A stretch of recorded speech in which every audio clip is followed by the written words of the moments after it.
Good morning, everyone. I'm meteorologist Taylor Stephenson here with 13 News Now on 13 News Now Plus with the Weather Desk, where we track the latest headlines for weather news here in Hampton Roads, which is in the Mid-Atlantic, southeastern Virginia, through the Outer Banks in northeastern North Carolina, all the way through the United States, all the way through North America, including Canada and Mexico, and through Central America and all around the world. We have so much news to get to today. Let's talk about our topics for the Weather Desk for October the 20th. We have a lot going on in North America: flooding, volcanic activity, and meteor showers, all coming through over the past few days or so, even into last week as well, but that's through the North America areas. We're going to be talking about places here in Hampton Roads for the meteor shower, volcanic activity in Hawaii, and that flooding we've been tracking for the past week or so down in Mexico. Also, I'm tracking the tropics this morning with Invest 98L. I'll tell you where that system is,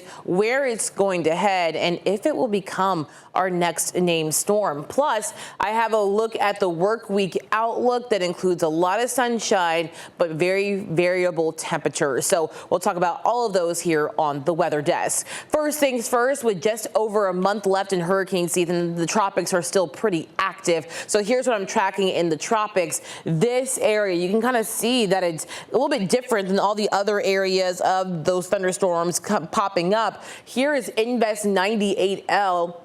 Looking fairly healthy this morning now to the west of parts of the Lesser Antilles Islands north of South America. That purple flash you see, that's just some incomplete data. We've had issues with data this morning from the Amazon Web Services system going down. But as you see now, this is Invest 98L churning in the Western Caribbean Sea. And with the 8 a.m. update that we got from the Hurricane Center, so just about an hour ago, it significantly rose the chance of development into a tropical depression, now up to a 50% chance development over the next 2 days and an 80% chance of development within the next 7 days as this system continues pretty much a due west track towards parts of Central America. You can see that it's really staying just well south of the Greater Antilles, which includes places like Cuba, parts of Haiti, into the Dominican Republic and south of the Bahamas. Now, there is a wall of a wind shear, and wind shear is a change of wind direction and speed of the winds with height, and tropical systems like very uniform winds all the way through the atmosphere. And so it's going to actually keep this really far south from us. So for us here in the U.S., not worried at all about Invest 98L. Now, with that chance of Invest 98L increasing, this is likely to become our next tropical depression, if not a tropical storm. It already has seen winds of up to 35 miles per hour. It just needed that closed center of low pressure, which it most likely will develop over the coming days. If it does become our next tropical storm, it will get the name Melissa. This would still keep us a little bit below average than normal for a hurricane season. Typically, we get through 14 names during an average hurricane season, and over the past 4 to 5 years, we've had above average seasons, but this has been a very atypical season where we've only had 12 named storms so far, with Lorenzo being the last one there well out into the eastern Atlantic that did not impact any land. So we'll see what happens with Melissa. It may bring some heavy rainfall, gusty winds to Central America over the coming week. If we want to hit that 14 names, or those 14 names, we have to get through Nestor as well. But as we progress through the rest of tropical season or hurricane season, tropical activity really starts to subside. We're here October 20th. As you see, the downhill swing is on the horizon in terms of the typical tropical activity during the course of the year, with hurricane season ending on November the 30th. For more on the tropics, tune into Hurricane Hub Live. You can watch it right here on 13 News Now Plus every night at 8 p.m. That's Sunday through Saturday. Our team of meteorologists will take a closer look, at what's happening in both the Atlantic and the Pacific. On the Outer Banks, unfortunately, yet another home has been swept away by the ocean. Take a look. This video shows that home collapsing off of Cottage Avenue in Buxton on Saturday night. Officials say the area has been dealing with the beach erosion and sea level rise for years now. This is the fourth house to collapse on the Outer Banks this month and the 11th since mid-September. Cape Hatteras National Seashore is warning people to stay off of the beach in Rodanthe and Buxton while crews clean up the mess. So very unfortunate situation still happening, even as we don't really have the most impactful storms here, and we didn't really over the past few days. Now, last week, of course, we were dealing with a nor'easter. This week, we're just dealing with a pretty mild cold front that passed through, gave us a couple of showers, but did cause some rougher seas over the course of yesterday and even into this morning, where we do have small craft advisories for the Chesapeake Bay and for the Atlantic Ocean. Now let's take it from one coast of the U.S. all the way to the other. We're heading to Alaska. The governor of Alaska is asking for federal help after the remnants of a typhoon Halong slammed the state's western coast. This is a look at the horrible aftermath. More than 2,000 people were displaced after extreme winds and storm surge swept away homes and placed entire communities underwater. A pair of isolated coastal villages were hit the hardest. So far, we know one woman has died, unfortunately, and 2 men are still missing. The U.S. Coast Guard and the Alaska National Guard have helped the airlift hundreds to safety. Dozens of dogs were rescued from the flooding. Bethel Friends of Canines, a nonprofit animal rescue, has saved more than 70 dogs from the village of Kipnuk since the flooding began. With the help of several airlines, the group chartered planes to fly the dogs about 85 miles to safety. Around 30 dogs have already been reunited with their owners. As for when they'll be able to return home, the governor of Alaska says it could be 18 months from now, which is a year and a half. And all the people wanted was help. The people that are out there, they're very concerned about making sure their communities stay intact. They're worried about what the future is going to look like, and that's a discussion we're all going to have. But again, very positive attitudes. We're going to get them the help. And so unfortunate. To help with the recovery efforts, the governor has requested the White House to make a major disaster declaration. We are thinking about our friends there in Alaska. Now, this morning, Mexico is still digging out after deadly flash flooding hit the central and eastern parts of that country. We've been talking about this for about a week or two now. The death toll for the last week. 72 people are now confirmed dead, and an estimated 50 people are still missing. Communities have been cleaning up for days, while dozens of communities remain cut off from the help due to landslides. The Mexican government has approved more than $1 billion to help with the recovery efforts. Now, let's head to the most southern state in our United States. We're heading over to Hawaii. In Mount Kilauea, it's been very active for the past week, and really since a year ago, almost at this point. The volcano has been erupting on and on for, as I said, almost a year. Check this out. This video from the U.S. Geological Survey shows fountains of lava spewing from the volcano on Saturday morning. It marks the second eruption this week and the 35th since last December, right around Christmas time. We were told that this eruption lasted more than 7 hours. Just look at those just spewing fountains of lava. The lava was contained within the summit crater and is not threatening any homes or buildings. I mean, just watching this is just incredible to see. Thankfully, no one is in harm's way, but Kilauea has been angry and erupting for about 10 months now. Wow, just incredible video there. We're gonna take a quick break, but coming up in about 2 minutes, I'll have your work week outlook for Hampton Roads. Plus, we have a meteor shower on the way tonight. Here's what to expect and when it's gonna peak. I'll have meteorologist Hunter Forrest with the details after the break.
Welcome back, everybody. Let's get right into your work week forecast. It's been a sunny but cooler start to the work week here in Hampton Roads. Here's what to expect for today and through the next 7 days. Here's what I'm tracking. As you can see, I put this kind of graphic there because I wanted to show how breezy it will be. And this morning we saw wind gusts as high as about 30 miles per hour. Some areas getting as high as 32 to 35 miles per hour. It was a breezy morning, but winds are starting to subside. Today we're going to have sunny conditions and a cool afternoon. Plus, it's going to be slightly warmer as we get into tomorrow. But after tomorrow, we take a downhill swing once again. It's going to be cooler to end the work week. Here's a live look from our Thompson Creek Window Company sky view, and you can see the sun is just the main thing we're watching in the sky. Maybe a couple of clouds here and there, but very few and far between. It's a nice start to the day in Hampton Roads and northeastern North Carolina,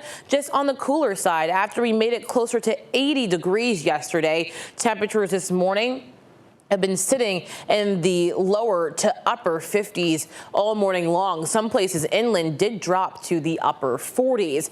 Dew point temperatures down into the lower to middle 40s. That gives us a very dry air. When you have dew point temperatures in the 40s, you're talking very pleasant conditions. The lower the dew point number, the lower the moisture content and the lower the humidity. It's a better estimate of the actual humidity factor compared to relative humidity that just takes into account the actual difference between dew point and temperature, where dew point actually measures the amount of water droplets in the air. And the more droplets we have, the more the air can actually retain that heat. So lower dew point temperatures, lower moisture. It also feels cooler outside. Also note, when you have dew point temperatures, they can never ever climb higher than the actual air temperature. So that's something to note too. We also have winds anywhere from 5 to 15 miles an hour. This number has gone down. Earlier I was seeing some winds out of the west up to 15.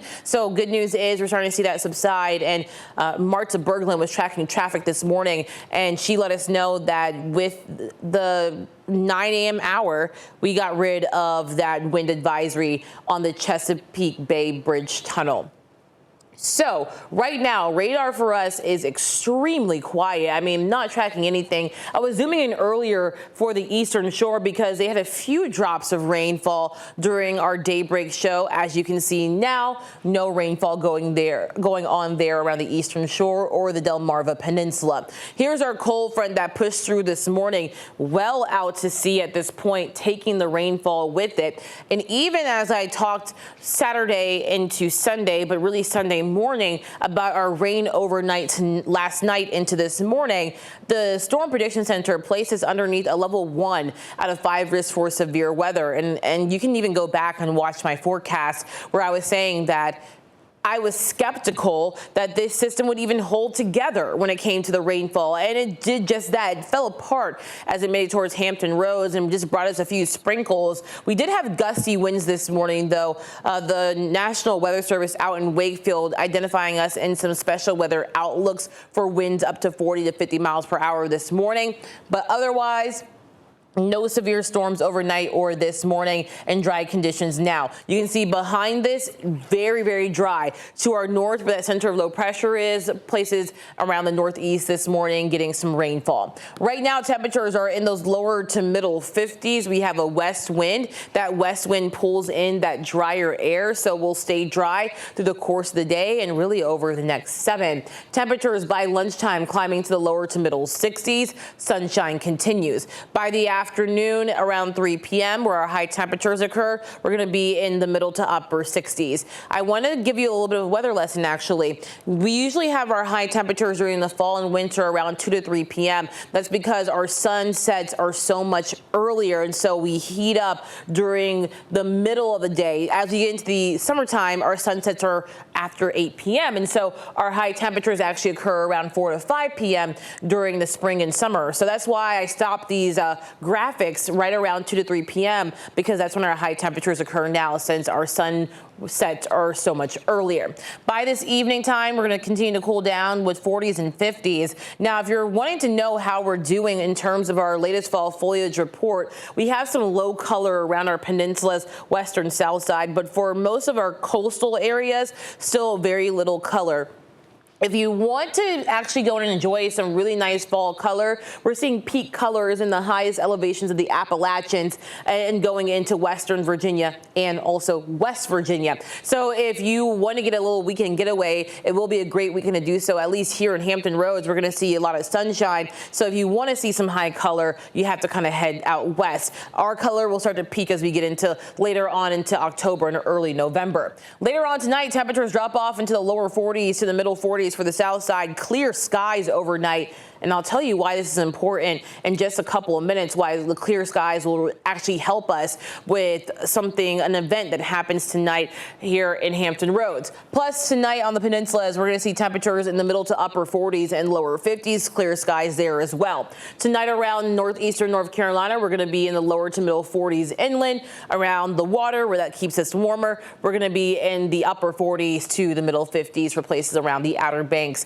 and the Albemarle Sound. Tomorrow, grab the jacket. It's going to be a cool day. Temperatures in the upper 40s during the morning. We'll see clear skies throughout the course of the day tomorrow.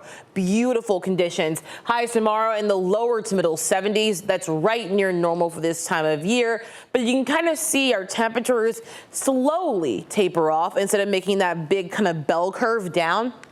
And that's because we'll have a cold front coming through Tuesday night into Wednesday morning. What that will do is usher in cooler air for Wednesday afternoon. Now, good news is this cold front will only bring a couple of clouds here and there. You can kind of see the clouds popping up around 8 p.m. where the cold front starts to push through our area. We won't see any rainfall from that system, but we definitely will feel the coolness of it. Now, we talked earlier about the tropics, but one more time through the tropics. This is Invest 98L, as you can see, churning there in the Caribbean. Again, this has been upped to an 80% chance of development over the next 7 days, a 50% chance of development over the next 2 days as it heads into the Caribbean Sea or through the Caribbean Sea, and tropical activity significantly falls during this time of year. So once you get to around Halloween or November 1st, everything really starts to slide downhill. We'll see if we can get any more tropical activity get going to see if we can meet that criteria for an average season of 14 named storms. Right now, we're at about 12. Now, here's a look at your 5 to 7 day forecast. Breezy this morning, but our wind gusts start to go down a little bit as we head into the afternoon. Temperatures today in the upper 60s. Tomorrow morning, starting off in the upper 40s. And then we're going to have temperatures during the afternoon noticeably warmer by about 5 to 6 degrees. Highs in the lower to middle 70s. On Wednesday, once that cold front comes through, highs drop again to the upper 60s. But then you're really going to feel it Thursday and Friday as high pressure starts to take over and that cool air just settles into Hampton Roads in northeastern North Carolina. Temperatures Thursday, Friday, Saturday, and through the weekend will be at best in the middle 60s. But again, this is a dry cold front, so we really won't be able to see any type of rainfall over the course of the next week. And because I mentioned that we're going to have clear skies late tonight into tomorrow morning, this is a reminder to keep your eye to the sky this week. The Orion meteor shower is getting ready to peak. Meteorologist Hunter Forrest has what you need to know. The Orionid meteor shower is peaking on October 21st and is set to dazzle stargazers with up to 20 meteors per hour streaking across the night sky. This annual event happens as Earth passes through debris left behind Halley's Comet, with tiny fragments burning up in our atmosphere to create bright, fast-moving meteors. While the Orionids are active from September 26th through November 22nd, the best viewing will be on the night of October 21st, just before midnight to around 2 a.m. Not only does this mark the shower's peak, but it also coincides with October's new moon, when the moon is positioned between Earth and the sun, leaving the sky perfectly dark. With no moonlight to interfere, your chances of catching a brilliant fireball racing across the stars are even higher. To get the best view, head to a dark location after sunset look toward the southeast and let your eyes adjust. The meteors will seem to radiate from the Orion constellation, but they can appear anywhere in the sky. So keep your gaze wide and enjoy the show.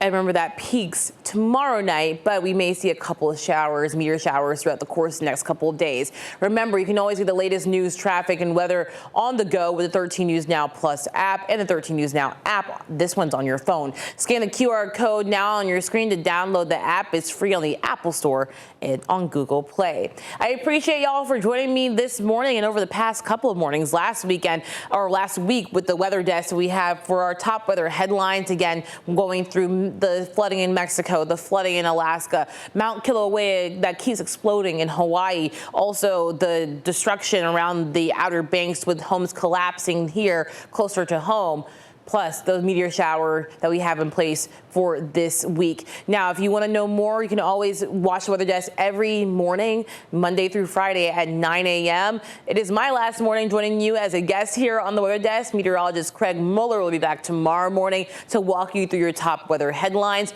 For now, please enjoy this beautiful week. I know some of us may get a little bit sick of just the regular days each and every day, but the sunshine is definitely welcome. I'm meteorologist Taylor Stephenson, and if you join us here on 13 News Now Plus, you can catch me on 13 News Now Daybreak Stream tomorrow at 7 a.m. Have a great day, and I'll see you tomorrow morning.